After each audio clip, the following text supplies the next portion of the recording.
Is there a particular lead for this conversation?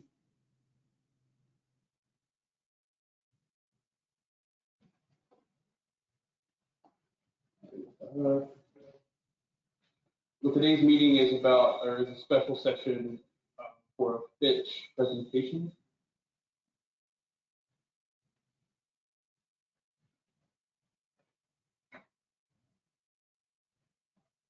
Sounds good. Would you all like me to go ahead and kick off, or do you all have any other pre-business? I just want to make sure from a process perspective, I don't just jump right in.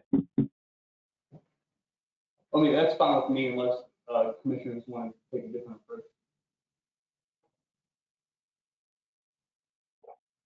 Yeah, that's fine. You can go right ahead.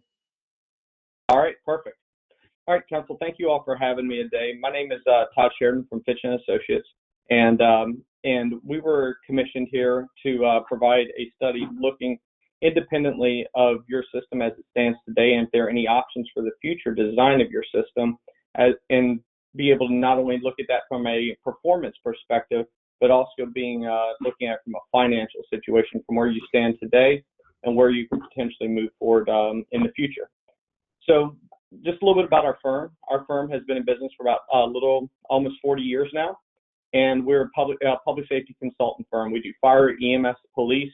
We work within healthcare organizations. We've worked in every state in the United States, every province in Canada, and 6 out of the 7 continents, really because no one wants to go to Antarctica. So that's really the only reason we haven't done anything in Antarctica. So a little bit about me. I've been with the firm for about 10 years. I actually started my career in both fire and EMS just south of you in Virginia. I started in a little town called Fluvanna County in Louisa County, and then progressed with Fairfax City Fire Department, Richmond Ambulance Authority, and then ultimately came over to Fitch about a decade ago, where I work on both the consultant side and I work on management services, where we go in and we operate organizations, either helping them build different infrastructure or redesigning their entire system.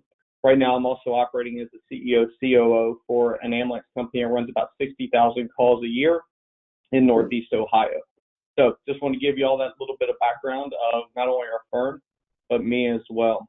Now, as I go through this slide deck, I'm going to try to be looking at your faces, but it doesn't allow me to advance the next slide unless I kind of put your face behind and then pull it back. So if you see me flicker back and forth, I apologize, but it's kind of the way I have it set up with GoToMeeting, so I apologize. So a little bit about our methodology just as a firm. We kicked off our initial meeting back on June 30th of 2021. We asked for 170-point data requests from Jefferson County, really looking at those objective points of your system of how you respond, what your data is that you have within your CAD, what your deployment stations, how you're deploying today. That information was provided back to us, and we received all that data by November 1st, 2021. At that point, we put together our operational deployment review, data report, financial review and projections, and then ultimately our draft report was provided to the county on January 6th of 2022. I see I need to fix that. So that's been kind of our progression and our methodology. We really, as a firm, our goal is to ground our recommendations in objective items, such as looking at your finances, what you can absolutely deploy based on the objective data that you provided as a county. Just kind of our process, and our goal, again, is to ground our recommendations based on the actual data. So talking a little bit about the data, we look at your overall community response. We have to understand your past to be able to move forward. What we looked at was your overall call volume from 2016 to September 2021. That was the CAD data, or your dispatch center, 911 dispatch center's data related to EMS calls. What you will see is your total calls were in 2016 have pretty much stayed stagnant with a 3% growth year over year through 2020. And if you were to continue your run rate now as it relates to your 2021, and you did, you would have seen an 8% growth just in the 1 year in your total volume. In this study moving forward, in our analysis is based on your 2020 data, a full year's worth of data, and being that still had a pretty similar run rate as you had from 16 to through 2019, we really looked at our analysis through your 2020 data just to give us a full calendar year. As we start looking at your overall responses versus your transports, we also need to understand what was your mix between EMS calls that your providers go on as well as fire calls. Part of what we understood about your system is that your EMS folks also dual role and help out with fire service during fireground operations. That's pretty typical and actually a good practice, especially in a community such as yours. We also found that on average, the total time on task, so from the time the ambulance was dispatched or EMS personnel were dispatched, to the time they were back in service was about 81 minutes in total. Excuse me. That helps us understand from a distribution perspective for every call, what is the consumed work hours. So as we start looking through this, you'll start hearing us talk about your overall calls per hour and then your consumed hours per unit that you have on the street. Again, about 80% of all your calls are related to EMS, 18% are fire related, and then you have about 3% that's mutual aid. I want to focus in on that 3% mutual aid for a second, because that's pretty typical. Partners helping partners, one county helping another, at anywhere between 1% to 3% is really what we see across the industry. And your mutual aid number at 3% of helping or receiving help is pretty typical. As we start talking about your historical performance, we break your overall response down into 3 modes. Your 3 modes are the time when you're notified at dispatch till we actually have a unit physically dispatched. Then overall what we consider turnout and travel time. And what we look at from your turnout and travel time is from the time that the EMS agency or providers are notified to the time the first unit arrives on scene. In your case, that could be a fully staffed ambulance, or it could be one provider on an SUV or somebody responding as a medical first response. So in your community, you look at from the turnout time and travel time total of roughly about 14 minutes at the 90th percent, and on average about 8 minutes and 4 seconds, or 8 minutes and roughly 30 seconds. When we start looking at, and what we mean by that from an average versus 90th percentile, in the EMS world, because we're dealing with emergencies, we want to be able to ground ourselves in only being longer than whatever the established time, 1 out of 10 times. We understand that nobody's going to be perfect, but we needed a standard as an industry to benchmark ourselves to. So as we start talking about benchmarking ourselves, we start understanding that, right now your current performance is right at about 14 minutes overall turnout and travel time. We'll be using that number here in short order as it relates to overall system design for the future. Now, just getting a little more granular, we looked at each day of the week and each month. And what we found is Mondays you have your highest volume at just over 19 calls on average a day, and then on Wednesdays you actually have your lowest at just under 17. Your response averages per month, are pretty stagnant at roughly about 18 calls on average a month, give or take which months. You do have on call during the springtime and late winter. You have a lower dip in your call volume, and you have a spike in your call volume in July by an average of 2 calls per day. That consistency as it relates to both your overall volume by hour or by day of week and by month also comes into your temporal distribution. So your by hour of day average call volume. And what we see by hour of day, so midnight to midnight basically, you average just over during your peak periods of day one truck or one transport on average during an hour. So as a system, you only see 1 transport per hour, typically unless it's between the hours 11 and 1800. And for those hours, you're about 1 to 1.2 average overall EMS responses. Currently, your system is deploying with resources that are what we consider 24 hours a day, 24, 72 shifts. They work 24 hours on, and then they have basically 3 days off, and then they come back to work. That's actually a pretty desirable shift in the overall industry. However, what you get concerned about people that are working 24 hours is ensuring the workload is managed. What we mean by workload being managed, there's a moment of readiness that you're building a system for, but you also got to understand that employees' workload, work-life balance, ability to be downtime in the station, that's kind of a critical part when you start talking about 24-hour shifts. we use as Fitch, and we go off what was the International Association of Firefighters, our recommendations years back, that a 24-hour shift for EMS should be at or below 30% or 0.3, what we call unit hour utilization. It's the amount of worked hours against the overall shift length. So that allows us to look at a productivity number here moving forward as we start to benchmark each model. The other part that we looked at was in your last 52 weeks, we wanted to understand how many concurrent responses you had. And what we mean by concurrent is if you have one response and then while you're on that response, another call comes in, and then if you have another call, or if you have 3, 4, or 5 units tied up on one incident. We wanted to understand how many concurrent resources were being utilized. And in your last 365 days, only one resource was being used 65% of the time. Just at 90% of the time, 2 resources were being used, so another 35% added to where two resources were being used at once. 3 resources gets you to that 97 mark. So remember we were talking about that 3% or less utilizing mutual aid. This is where we start to see mutual aid being utilized. You used 4 responses, only 1.8% of the time, and 5 total units, 14 times at less than 8%, so 0.3 of 8%.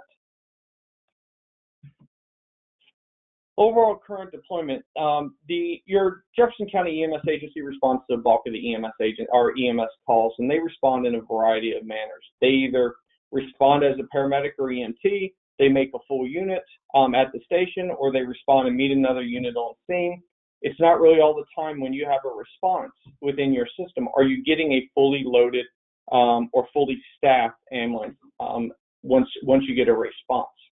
Furthermore, because of your deployment, you have deployment from your county fire departments, where the fire departments own and operate the ambulance. The county either subsidizes that service or their service for about $4.1 million as it relates to the 2022 budget. That's a pretty significant subsidy, which relates to for every call that happens within the system, you're basically subsidizing the call by $579.11. The other part that is really critical here is the county not only subsidizes, but the fire departments that own, operate, and license the resources also bill for service. Most of these fire departments use the same billing company, and they also collect and keep all the revenues. None of that comes back to the county. So when we start understanding what we've done in the past and how the system is designed today, we have to look at what we're looking moving forward for a system design. How we do that is we not only look at validating your current model to the data in which we have that was provided from the CAD, but also giving us a good litmus test looking at how our models are stacking up to what you're currently doing today. And we did that by looking at that overall historical performance of 14 minutes of turnout and travel time, and to where our GIS department, we look at 10, 15-minute, 20-minute models, and our 15-minute model had you at a 92% reliability. And because we understood that you're at 14 minutes at 90 percentile, and we're looking at our GIS at a 92% at 15, we realized that that's a high degree of reliability within both models, and we used that as we started to stair-step moving forward. Now, any of the models that we show you here moving forward is going to be based on a 2-year data sample. And the reason why a 2-year data sample, you only have about 6,600 calls a year, so we wanted to give us a more put a better inner population worth of data elements for us to be able to evaluate to make sure we have a good set of data for us to be able to look at and do different modeling. When we start to model, we want to understand the risk in your community. And the way we look at your risk is to understand where both the population is of your citizens, as well as where's the historical call volume. Now, as we're starting to see here, when we start looking just on our left-hand side of the screen, that's just a typical heat map. And you can see really between not only where the downtown area is of Jefferson County, but also you can see the most northern region at Station 3. Those are really your two hot spots as it relates to overall volume within your community. However, what we also noticed within your community is that the current fire stations are well matched to any of the other volume into the outlying regions. When we look at the chart on the right-hand side is what we call a commensurate risk map. This is where we're looking at density related to the concurrent number of calls that happen within a month or within a quarter. And when we say within a month, if there's I think it's 4 calls within 1 kilometer by 1 kilometer square with 50% of its adjacent sites having a response, we deem that an urban or a higher response area. Then again, if we go and look at what are the green 1 kilometer by 1 kilometer squares, that is what we consider a rural zone. And the way we dictate that is there are 2 calls for every quarter with 50% of its adjacent sites having a response.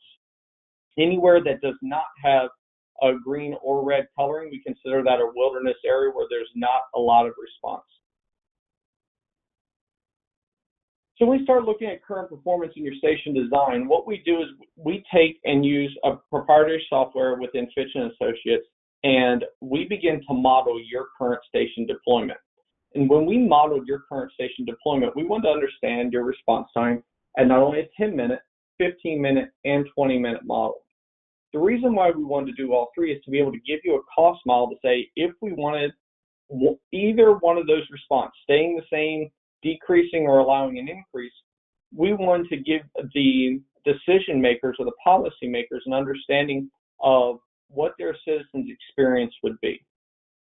Now, I'm going to start with the map on the right-hand side just to explain it, and then I'll come back to the table. And from that, then I'll explain exactly what we mean within this slide, because over the next probably 10 slides, this same method is going to be used as it relates to the modeling that we're designing. So if we just look at Station 3 at the northern corner, you will see the drive time that goes from that station. So the green mark that goes around. From that green mark that goes from around the Station 3, that is what we consider a 9-minute drive time with a 60-second turnout time to a total of a 10-minute response time.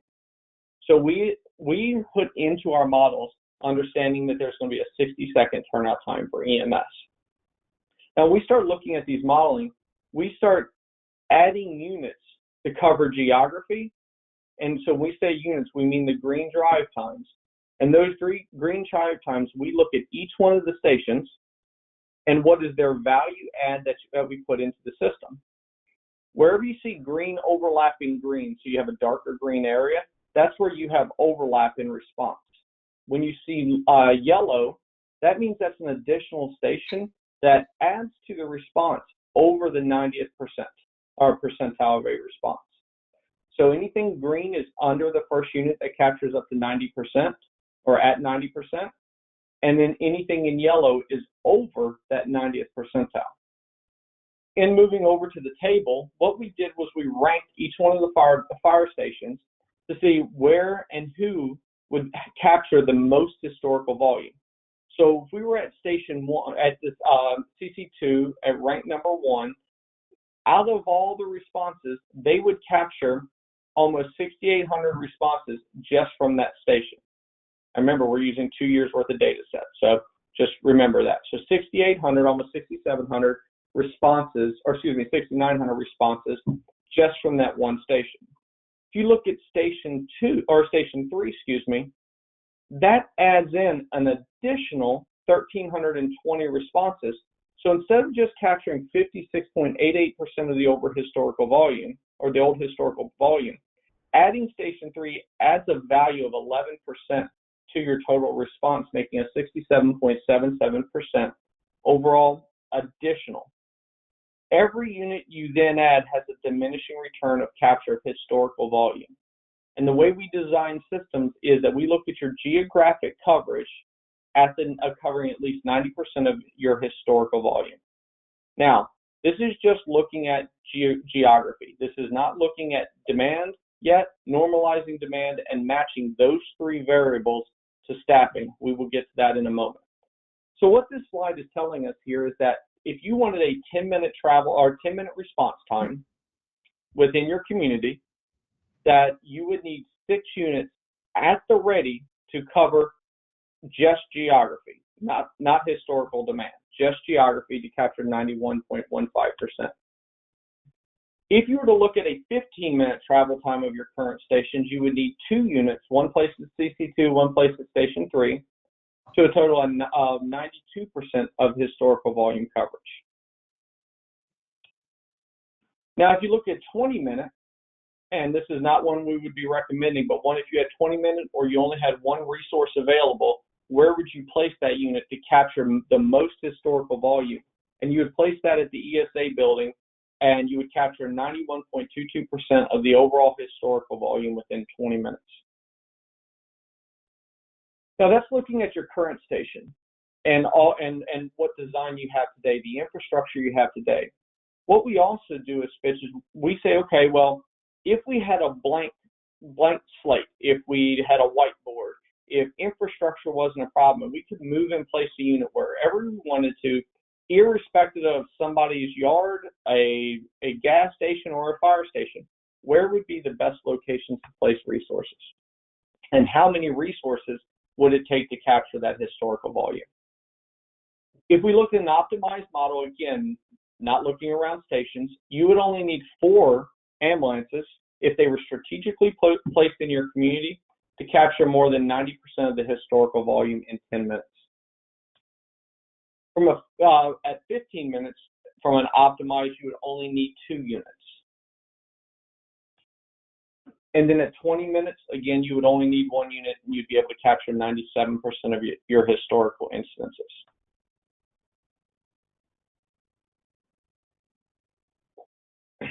So talking about some staffing considerations, I'm sorry, it's still in the 9 o'clock, and I drink coffee till about noon, so I need to wet the whistle there for a second.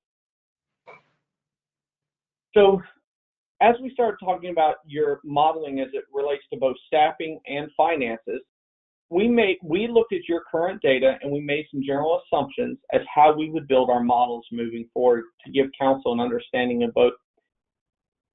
both performance, financials, depending on which model that we presented that you could move forward with. And we wanted to show you all the model assumptions that we use to build what we're about to show you. What we consider that for any new ambulance that you purchased or any ambulance that you were in need of, that it would be fully equipped. So all the cardiac monitors, stretchers, loose equipment, all that would be placed into the unit. We also consider a 1.5 spare ratio. So for every 2 ambulances that you had in your system, you had at least 1 spare. And what we did was we matched that to your peak a day units, so your highest number of units that you would have staffed in the street. We also put spares in for all your biomedical and equipment. That's included in the model. We also kept your current depreciation of vehicles, and then we added any new depreciation on moving forward. And we also kept your current facilities being maintained. As mentioned, any of your new ambulance costs were put into the depreciation for this model. Your other facilities, that if you, as the county, were to want to take on this and you needed to then rent space back, we added that in from the fire departments. We did add an overhead cost to manage the program of roughly $500,000, and we'll go through what all those personnel and costs would be. We did leave the subsidy in there because if you're currently paying for it, we needed to be able to have an apples-to-apples comparison to say each model had a specific amount of financial change if you were looking at what the overall revenues are in the system today against any model presented here moving forward. All revenues and expenses were increased as it relates to 1% increase for your demand, which technically your communities had a little over 3%, but we wanted to be conservative, and we only did a 1% increase demand, 1% increase collections, and then a 2% CPI annually. Now we know this year has been abnormal, but recent CPI had been about 1.84% up until this last year. So we kept it at 2.5% just because that's kind of a generally accepted practice. Your current revenue collections that you have are $322.72. We received those by looking at the current providers 990s that were provided to us from the county. Fitch then took what we understood in your community, your overall responses, what we believed your payer mix, and your also service level mix were from your dispatch. And we believe that there's an opportunity to increase your revenue collections by our evaluation to about $404 per transport. So we build our model moving forward. We build our model in two different ways. We build it with the current revenue collections, and then what we believe is the future, your best ability or your best effort at the Fitch estimate of what you could be collecting at or should be. And then equipment, all equipment was normalized to a per call cost. When we start talking about your capital outlay, we started having to understand for each model presented, which will be considered here in a moment, your 8-unit model, your 6-unit model, and your 4-unit model. In your 8-unit model, what we said again was that you needed 8 units with a 1.5 ratio to have spares within your equipment, so which equals a quantity of 12. What we then found is with an 8-unit model, you'd have an initial outlay cost of capital if you're buying all new equipment at the 8-unit model, about $2.8 million. If you were to use the 6-unit model, about $2.1 million, and a 4-unit model, about a $1.4 million capital outlay. That would be if you were to buy all new and the county was to assume taking on the responsibility of overall EMS. Now, there was an opportunity to be able to take the physical ambulances or purchase those from the current fire stations. You may be able to do that at a reduced cost. And the way we built our model moving forward is we said, okay, well, if at the 4-unit model you're able to buy these units specifically at 1.4, then what we would also do at that moment was we would cut that capital outlay for the county in half that you would be able to purchase those vehicles for. And again, we did not get a list of those vehicles. We don't know the type, the age to give you a specific number. We do that as a firm, different valuations for purchasing, but in this scenario and what we're presenting today, we didn't have those numbers and or put a physical look to be able to give you an actual value for those assets. As it relates to overhead to manage this program, what we consider is that you would have a medical director that would be helping with all the clinical and or operational needs, also dispatch, and that cost would be roughly about $20,000 a year. A chief's salary with fringe, shift chiefs, lieutenants, and an administration personnel are in each one of these models. Now, we did put a shift chief in here, and we did that at a quantity of 3. And so as we move forward through the models, we made sure that there was a chief overseeing the overall program each day, not just the department head. As we start talking about optimizing personal staffing, we looked at it 2 different ways. Not only did we look at your current staff, and we looked at your current salary structure. So we were able to receive your current salary structure, your burden rate, your benefits, your fringe numbers from the county. So we were able to receive all that information so we understand what your average revenue, or excuse me, your average expense per hour per employee is and per employee type. From that, we built a model where we looked at the 24/72 shifts, and we considered if you had no relief factor, meaning you weren't planning for people to take off, it would be 4 FTEs per seat. Now, a lot of folks only look at their staffing without that relief model, and the reason why they do that is they rely heavy on part-time and per diem staff, and which you have a significant amount of part-time per diem staff as well. So in our model, we looked at it as straight without relief factor, but if we were using a relief factor, it would be at a 4.6% per seat as it relates to putting someone in an ambulance. Furthermore, as we related to response times, we also wanted to benchmark your overall response to some type of accredited standard or body. And the Commission of Fire Accreditation International has put this out, and I think they're on their 10th or 11th edition right now, where they've really taken the NFPA 1710 and 1720 models, and they morphed it into their accreditation. And for their accreditation, what they're saying is from a turnout time, so the figure on the left-hand side of your screen, turnout time, EMS should be at 60 seconds 90% of the time as a benchmark. As a baseline, however, and we see this typically at nights, is a 90-second, 90% baseline turnout time. Now, the way they determine what your overall travel time is based off a risk matrix, where they say, okay, we want you to divide your overall square mileage divided by your population. to give an understanding if you're a rural response zone, suburban, urban, metro, or if you really fall into the wilderness zone. Your community has 269.6 population per square mile. And with that, you fall as a rural designated community where your population is over 10,000 people and with a population density per square mile of 1,000 folks or less. So that puts you as a benchmark response time of right about 15 minutes. So 14-minute travel time, 60 seconds is really where you sit at today. So as a community, that's getting the first unit on scene. It doesn't really mean as a community, and we aren't in your data able to see when a fully staffed ambulance would have been on location.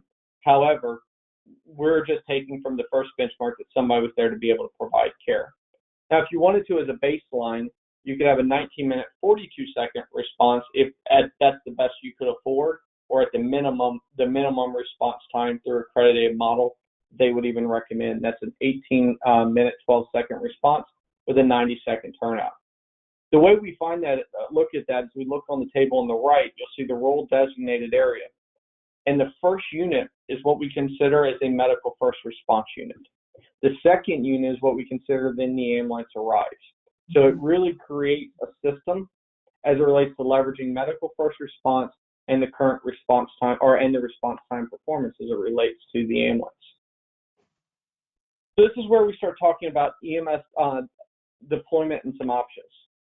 The way we build the next portion is on that 10-minute, 15-minute, and 20-minute response. And we start to look at, how many units you're going to need to cover that staffing to demand. Now, before I move forward too quickly, you've seen the chart on the right, you've seen the chart on the bottom. They're the same ones that were provided earlier in this presentation, and they're the ones based around your current infrastructure, so your current stations. What we're considering in this model, this is the 10-minute model, what we're saying is you need 8 total units, so that red line that's going across the top of your screen. And that red line, then we want it to closely match the blue line below it. And the blue line below it is those 3 variables we spoke about. The area chart, or the light blue that you see below the blue line, is what we call the geographic coverage. So that's the 6 units to cover geography to above the 90th percentile of performance. Then you have your historical volume. So by hour, day of week, so Sunday at midnight to Saturday at midnight, you have basically those bar charts are what we call a normalized demand. That's your demand per hour plus the consumed amount of workload, so that's 40 minutes per hour that you use on a response. And as you will see, what we want to see is typically no more than 10% of the bars there having a yellow. And what we mean by having a yellow, that means you might have challenge in that staff meeting or exceeding the response time. And so for us, there's only 1 hour in total in your community at the 10-minute mark, but you would need 8 units to cover this level of response. To put some numbers through that assumption that we just spoke about, you would still collect about $5.3 million. There's no additional volume that you're going to capture, and you're going to continue having the same subsidy, again, creating an apples-to-apples comparison. And looking at it would cost for the additional labor, direct materials, and then the overall capital expense that's been added, you would have to add as a community to get this level of response an additional $1.2 million above your capital year over year. So you would need to have an addition to that $4.137 million, you'd have to have an additional 1.2 to reach this level of performance. In this level of performance, one thing that we will note at the far bottom is the amount of productivity. So how hard the units are being worked. So again, I explained to you earlier that from a 24-hour shift, that we want to be less than a 30% workload. This model here would have your folks working the least amount at only 14% of the time when they're at work. The rest of the time they would be at the ready. So as it relates to the 8-unit model here, you would be able to perform at 10 minutes. You would meet the accreditation standard. However, your performance your workload, would be only about 14%. You would have an initial capital outlay of basically $2.8 million if you were buying all new resources. You would still have to rent from the stations, and there's really no payback period if you were to go to this model. It is the most costly model, and really, you would be adding 3 units above your highest concurrent amount of calls you had in 2020 and 2021. So this model would add 3 additional units, way above how many resources that have been consumed over the past 52 weeks. When we start looking at your 15-minute model, we look at your 15 model in 2 different ways. We look at it with a 4 geographic unit. And the reason why we look at a 4 geographic unit, you will see on the chart to the right and the table at the bottom, really you only need 2 units to cover the 92nd percentile of your total calls to give you that 15-minute response.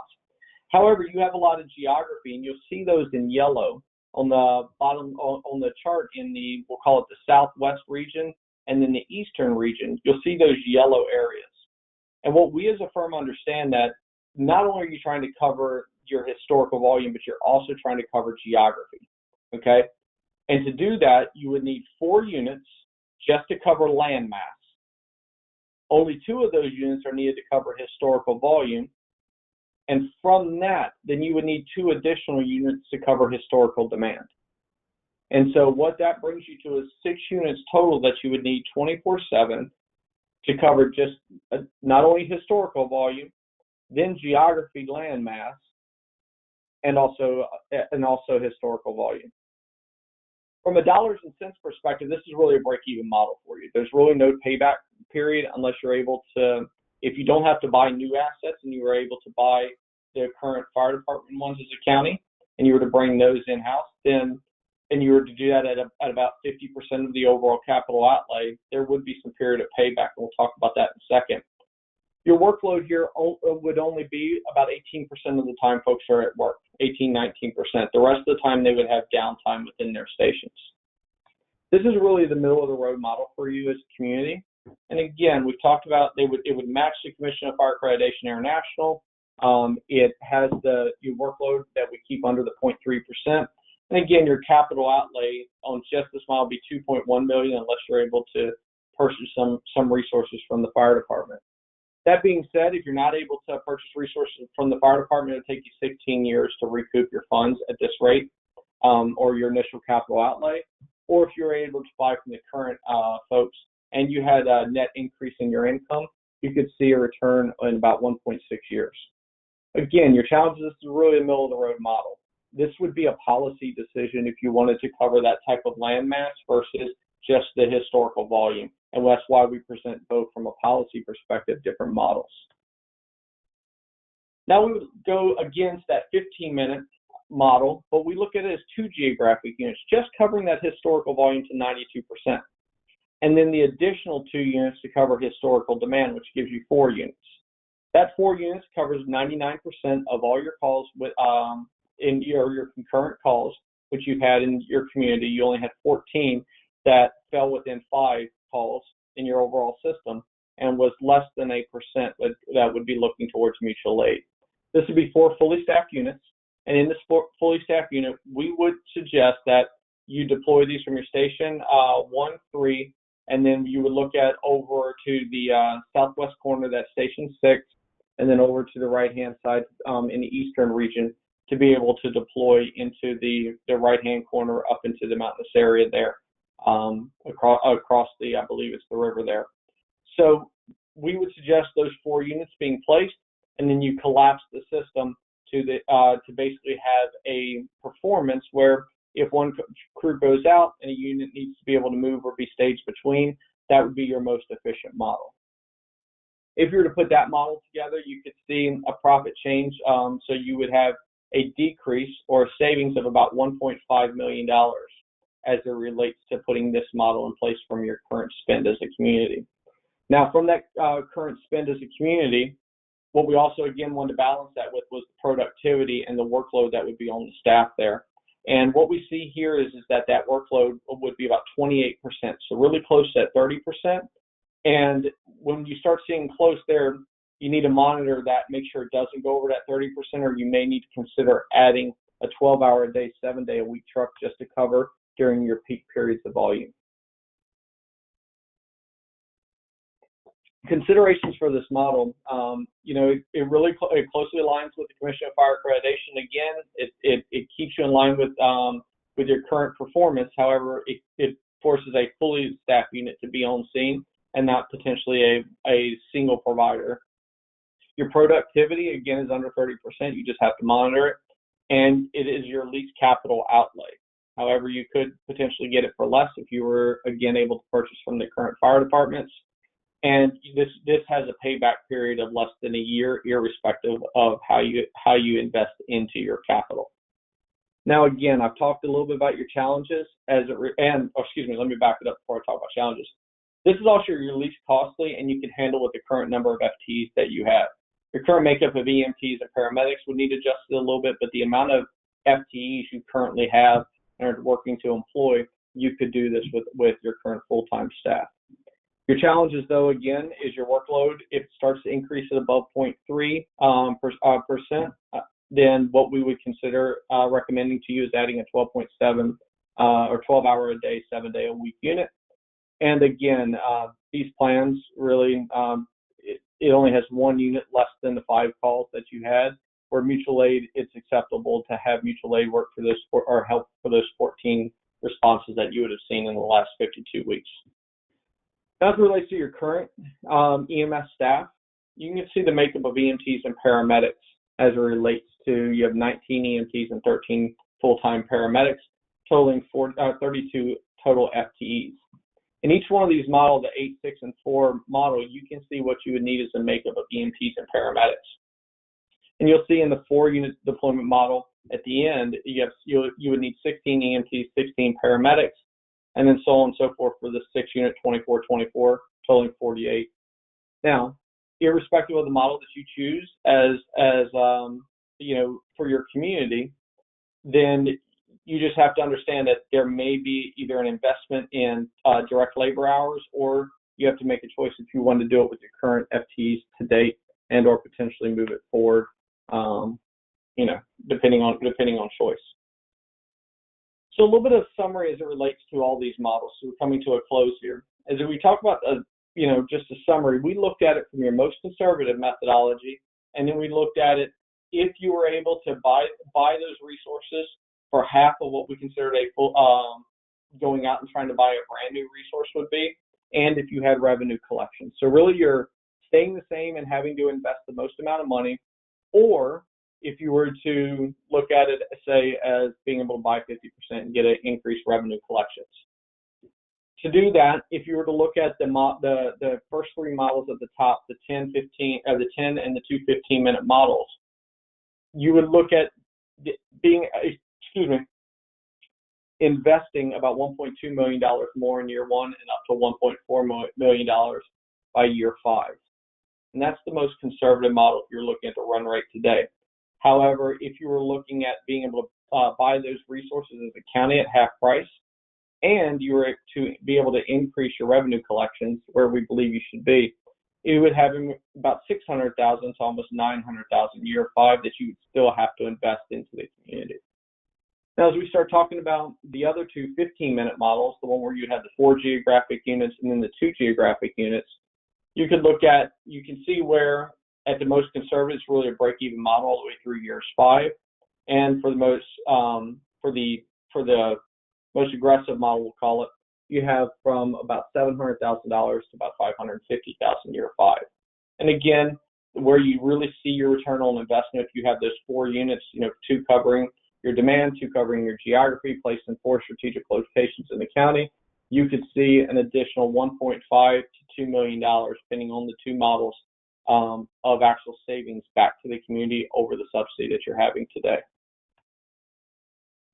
Now, just putting what we spoke about before as payback periods, you can see each model and their payback periods. Really, if you look at the 10-minute model, there really is no return. The 15-minute, 4 geographic units to the 6 resources needed only would not at its current run rate and investment at its fully loaded vehicle, brand new. It really doesn't have a return at 16 and some years. But if you invest in any of the other 3 models, and you're to get, again, the revenue collections and purchasing for, a decreased rate from what a new would be, you could see that within a year or two of a return on investment. In summary, and really this is the last slide, I wanted to put together and show you the 8 units, the 4 units, what your response times would be as it relates to each model, what the percent workload would be, that unit hour utilization, how many additional FTEs you would need for each model, and also what the revenue versus also the net change to your overall subsidy into the system today, depending on the policy decision you all would make. We want to provide you options.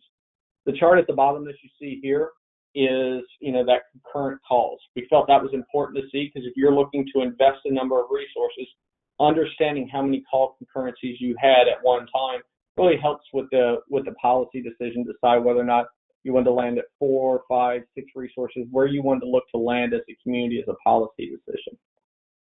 In close, you have a lot of options here as a community, but I also want to look at this through one other lens. I understand that there's a lot of subsidy and that the revenues for the transport providers are all going back to the fire departments today. If you were to, let's say, look at that 4-unit model and there was a potential savings back to the community, $1.5 to $2 million, that was typically invested in some way, probably by the fire service within your community. And in our belief, and in looking through this study, taking that out of the fire service could be a challenge as it relates to their planning for the future. So our recommendation, what we put within our report, is that somebody needs to probably take a look at what this net impact would be, and also be able to give some strategic direction on both how the fire departments operate, how the county may be able to assist them in the future, what that relationship looks like if you were to make a policy decision to move to one of these models here from your current deployment today. And with that, I'll close and take any questions.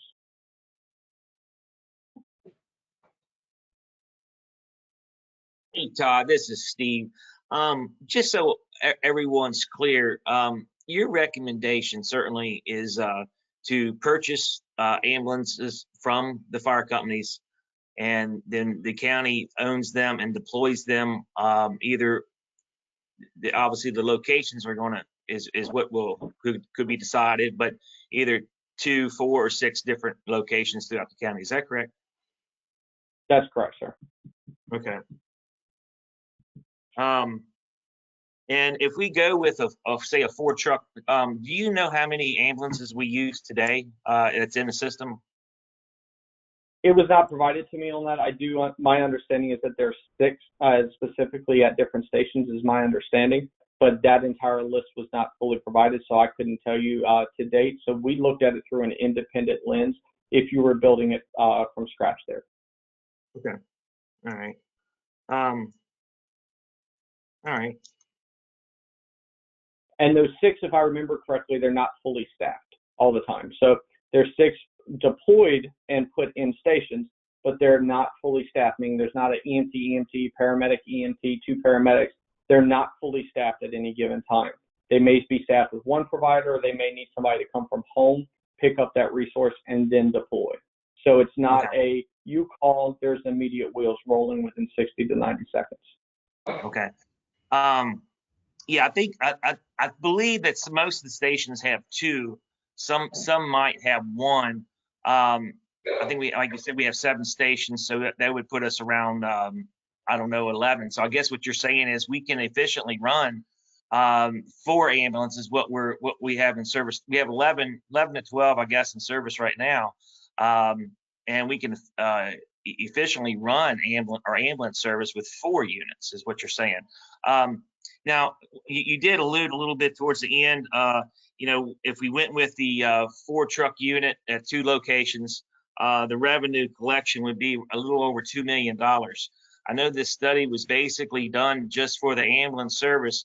Could you provide us some guidance if we took that money and say we put paid firefighters in some stations and where we should set those, put the firefighters at, what stations and what hours we should have them there? Could you do you need any more data to come up with those numbers? So I want to just kind of back up just for 2 seconds to answer your question. 100%. The first question about the number of resources. So you said if we went with the 4-unit model, do we have enough? Yes, it'd be 4-unit plus we consider a ratio of making sure you have enough spares to at least having 6 to 8 resources there. So I just want to make sure, Councilman, that I addressed that question you had. The second question for you is about, from the fire service side and looking at that. We do have your data. We've already got it in all our systems. We've already crunched it. And as a firm, we have a third of our work that we do as a firm is in the fire service. So we have an entire branch with the fire service, and we would engage those folks, and we could work through whatever that would look like with you to be able to evaluate that. We've got your data. We would understand from a risk modeling where that would be, where you would need to place those, and how many folks you could. And so we do that for organizations across the country. So we could absolutely do that for you. Okay. All right. I might have a question here a little bit. I'll let some other commissioners ask some questions as well.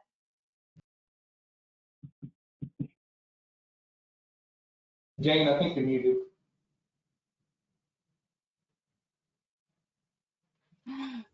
Mr. Sheridan, this is Jane Tabb. Thank you for all this information. It's a lot to absorb, very detailed. And I'm assuming this is all available to us and we can have it printed out in color and really study it. But I'm just impressed with the depth of information, and was glad to know about that. Let's see, you call it your the staffing level, that you can't be too thinly staffed, or the workload can't be too heavy or constant for these people to function efficiently. So that's a valuable figure that I had never heard before. So that's good to know. Well, thank you for your feedback.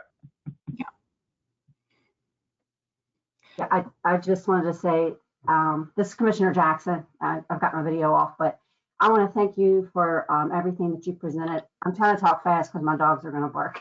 So thank you. I have 2. I'm so happy they have off during this. So it's the first time ever. I probably just myself.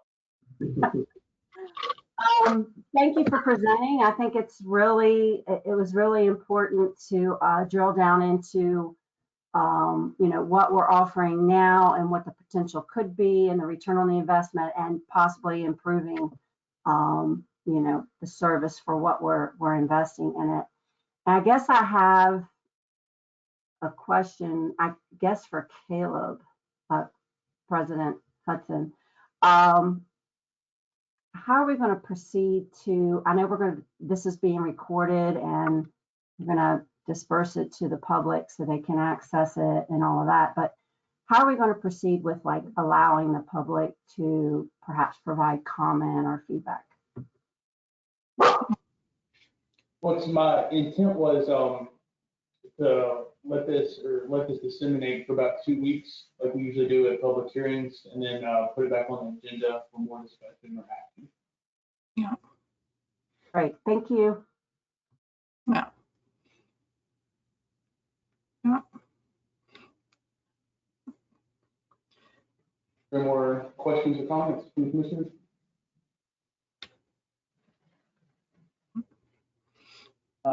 I would like to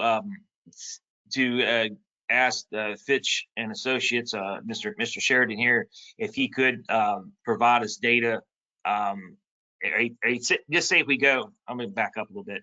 If we go with, say, the 4 truck unit at 2 locations, the revenue collection, like I said, it's a little over $2 million based on this plan. Obviously, I would be very interested in seeing how we could invest that back into the fire companies, and where we would need to have staffing for fire, and have paid fire in our stations. I would also like to know or see if there's some type of, if you could put together, if you could put together something with a capital plan for fire, And I'm just going to use general numbers. Just say we take $1 million out of this revenue collection and we hire firefighters, and we have another $1 million that we can purchase trucks with, fire trucks, tankers, etc. Does your company, can you put together a capital plan, what we could look at for something we can help support the fire companies? Absolutely, we do that. We could certainly put together a proposal for that and provide that back to the community for you. Okay. Yeah. I'll ask Caleb, or do we need will we need a motion for that, or what's your thoughts? I don't think we can make a motion on that right now. We need to put it on our agenda, but Okay. I understand the thought. Yeah. And I guess the only question I have, I don't know if it's more so for Caleb or Mr. Sheridan. Like Jane had said, it's definitely a lot of information to take in and kind of go over. What exactly would the timeline be for making a motion on this, or kind of next steps with this and incorporating the public's comment?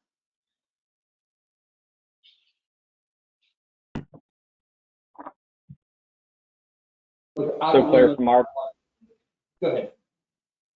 So I was just going to say, from our position as a firm, we wanted to provide you today with options.